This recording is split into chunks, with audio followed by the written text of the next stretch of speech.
La France a sans doute mis dans des conditions extrêmement difficiles des populations colonisées dans des états désastreux, mais c'est la République qui abolit l'esclavage. Donc on leur demande d'aimer la République. Cette déclaration de Gérald Darmanin a mis le feu aux poudres. Dans un colloque sur les Outre-mer ce jeudi, le ministre de l'Intérieur est revenu sur l'histoire de la colonisation aux Antilles-Guyane. Mais il y a aux Antilles, en Guyane, un sentiment identitaire de réaction qui mérite d'être entendu, mais qui, à mon avis, ne mérite pas d'être entendu comme la Nouvelle-Calédonie a mérité d'être entendue, parce que c'est pas la même histoire. Pas la même histoire. Des propos jugés méprisants qui ont provoqué une levée de boucliers.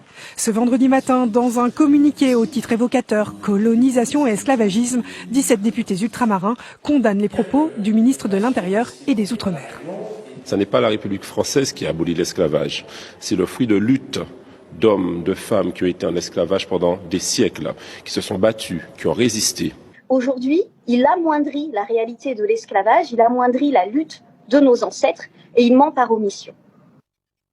Ce n'est plus le ministère des Outre-mer, c'est plus le ministre de l'Intérieur et des Outre-mer, c'est le ministre de l'Intérieur et des Outrances.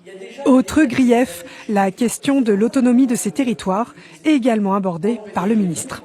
Vous n'aurez d'autonomie demain que si vous êtes capable de produire ce que vous mangez, ce que vous consommez comme électricité, et c'est par la richesse économique que vous aurez des recettes. Dans un tweet, la sénatrice martiniquaise Catherine Conconne, scandalisée, interpelle le ministre. Gérald Darmanin, vos propos sont indignes. Aucun pays ne produit tout ce qu'il consomme. Aujourd'hui, les parlementaires ultramarins réclament des excuses. Il n'en est pas question, répond le ministère de l'Intérieur. L'entourage de Gérald Darmanin dénonce une manœuvre d'élus de gauche focalisée sur des problématiques institutionnelles, loin des préoccupations des populations des Outre-mer.